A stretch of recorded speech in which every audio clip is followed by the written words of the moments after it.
हा प्रवास प्लॅन केलेला नव्हता. फक्त मनात एक इच्छा होती. राजगड एकदा तरी प्रत्यक्षात पाहायचा. आणि आज तो दिवस होता.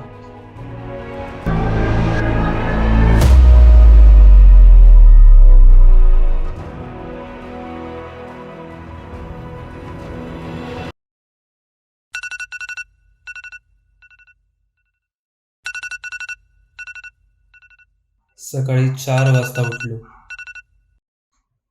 थंडी अशी होती की पाणी चेहऱ्यावर लागताच जाग आली. नाश्ता साधाच, पण मनातली तयारी काही साधी नव्हती. सगळे एकत्र आलो.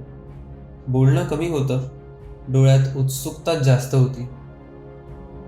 अंधार इतका दाट होता की समोर पाहण्यापेक्षा पाऊल कुठे पडतंय यावरच लक्ष होतं. आजूबाजूचं काहीच दिसत नव्हतं. फक्त श्वासाचा आवाज आणि दगडांवर घासले जाणारे बूट. डोक्यात विचार येत होते. आपण वाट चुकलो तर नाही ना? टॉर्चचा उजेड छोटा होता, पण अंधार फार मोठा. आणि मग उजेडच थांबला. टॉर्चची बॅटरी संपली होती. त्या क्षणी समजलं, हा ट्रेक प्लॅनवर नाही, परिस्थितीवर चालणारा आहे. दुसऱ्यांच्या टॉर्चच्या उजेडात वाट शोधत चाललो. पण मग काहीतरी बदलायला लागलं. काही मिनिटात आकाशात रंग भरू लागले आणि अंधार मागे सरकू लागला.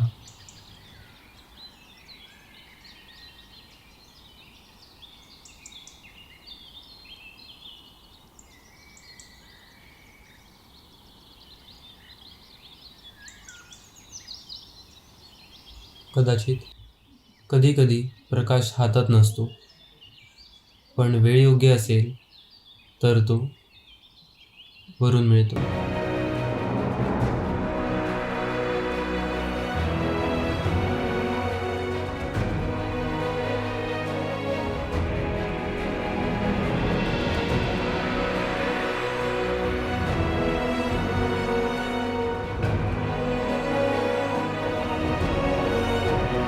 हा माझा पहिलाच ट्रेक आहे, पण ही फक्त सुरुवात नाही. थकलेलं शरीर, थांबलेला श्वास आणि तरीही पुढे चालत राहायची जिद्द. कारण हे फक्त डोंगर नाही, इथे इतिहास बोलतो. जिथे छत्रपती शिवाजी महाराजांनी स्वप्न पेरलं. आज त्या वाटांवर चालताना हा ट्रेक नाही वाटत. ही आहे परीक्षा, जिथे शरीर हरतं आणि जिद्द जिंकते.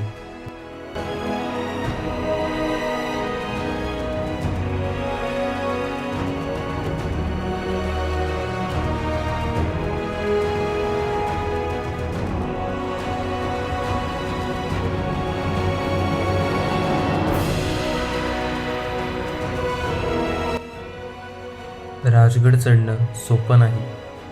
ताकदपेक्षा जास्त पायाखालील दगडावर विश्वास ठेवावा लागतो.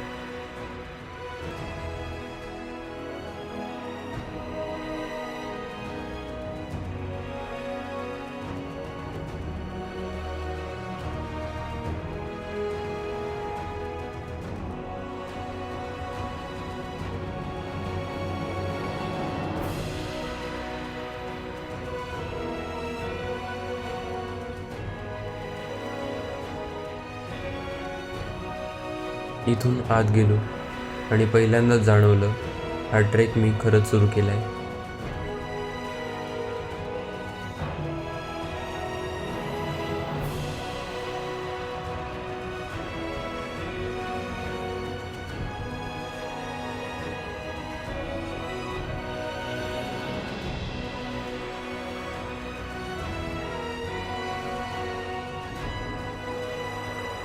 इथे थांबलो तेव्हा पाय खूप दुखत होते, पण मन मात्र एकदम शांत झालं. थोडा वेळ बसलो आणि निघताना जाणवलं जरा वेगळीच ऊर्जा मिळाली.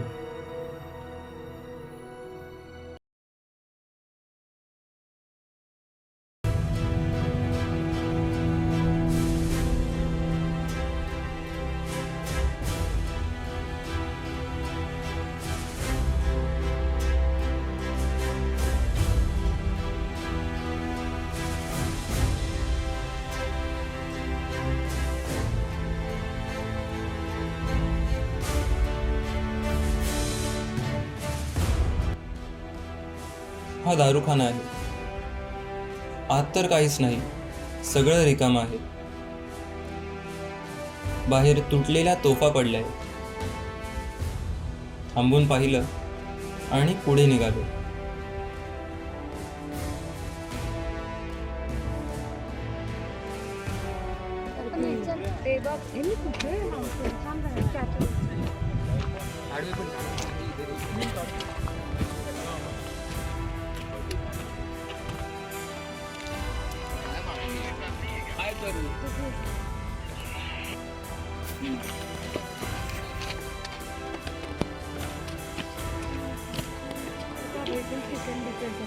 बाबा मला जाम भीती वाटते म्हणते मी बाबा टाकतो अक्कला नाही त्यांना मागे लागला तर एक दिवशी बंद करून कोणी पण टाकतो आला सगळं आपलं काय केलं बॅग डिश सगळं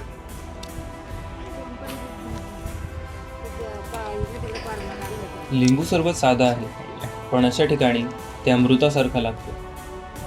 इथून पुढे पाय जड होतात, पण मन सांगतं फक्त एक पाऊल अजून.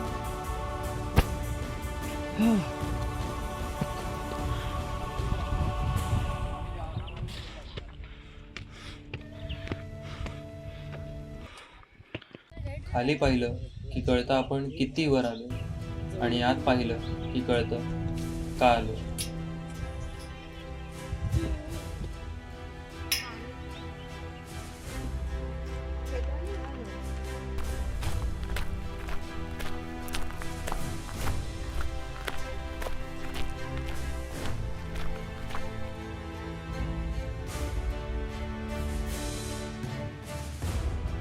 हा भाग जरा अवघड वाटला. रस्ता अरुंद होता, खाली पाहायचं धाडस झालं नाही. पाय थोडे थरथरत होते, म्हणून घाई अजिबात केली नाही. फक्त सुरक्षित पुढे जायचं होतं.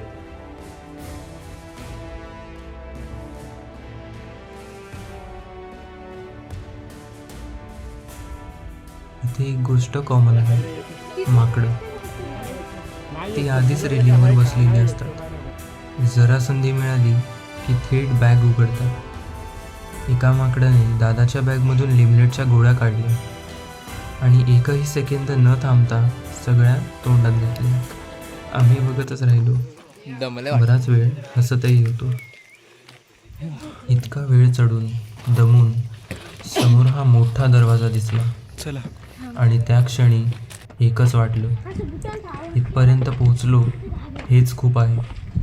आत काय असेल, काय दिसेल याचा विचार नव्हता, फक्त थोडा श्वास घ्यायचा होता.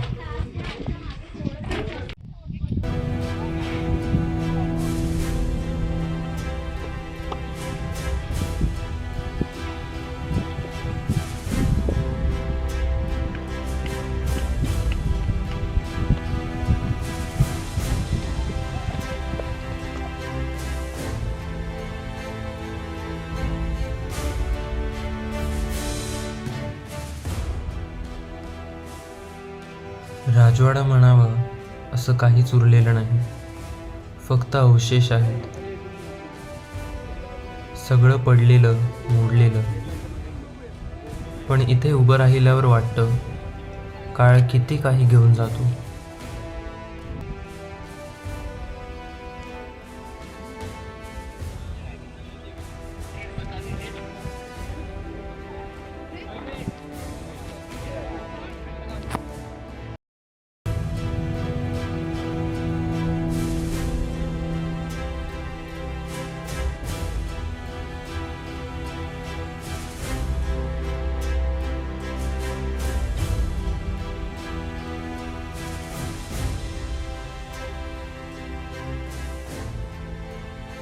सुवेळा माचीकडे जाणाऱ्या वाटेवर चालताना अचानक पाय सरकला. तेव्हा असं वाटलं आता थेट सह्याद्रीत पडणार, पण सावरलो. पहिला ट्रेक म्हटल्यावर पाय तर सरकणारच होता आणि तेच झालं. काही वेळ आधी ज्या वाटेवर पाय सरकला तो रस्ता चुकीचा होता. तेव्हा वाटलं कदाचित सह्याद्रीच म्हणत होती इथून नाही, दुसऱ्या वाटेने जा.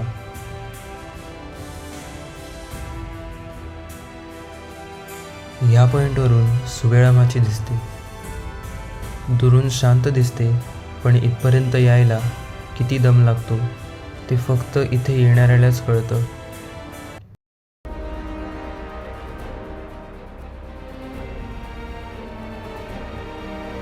थोडा वेळ इथे थांबलो, फक्त पाहायला.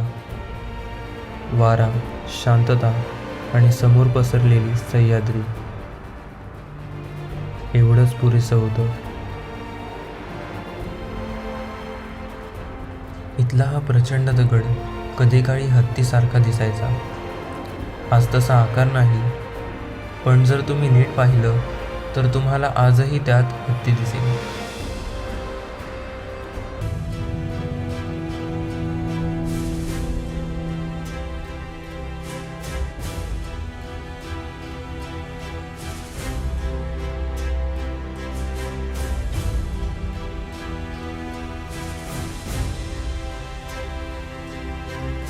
इथून संजीवनी माचीच्या दिशेने वळालो.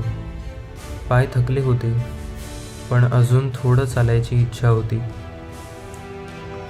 पुढे व्ह्यू कसा असेल याची उत्सुकता होती आणि तेच विचार पायांना पुढे नेत होते.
संजीवनी माचीला पोहोचलो.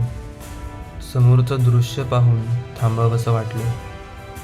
इतका वेळ चालून आलेला थकवा हळूहळू उतरायला लागला.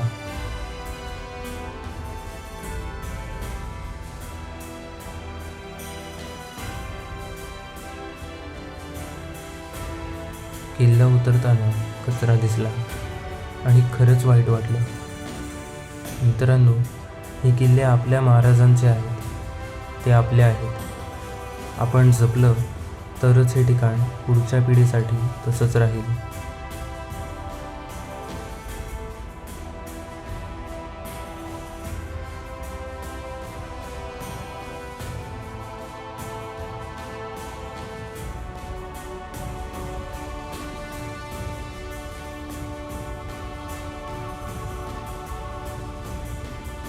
तुम्हाला जर हा प्रवास आवडला असेल तर लवकर व्हिडिओला लाईक करा आणि चॅनलला सबस्क्राईब करा. आणि काय आवडलं ते कॉमेंटमध्ये सांगा. पुन्हा भेटू एका अशाच प्रवासामध्ये. जय शिवराय.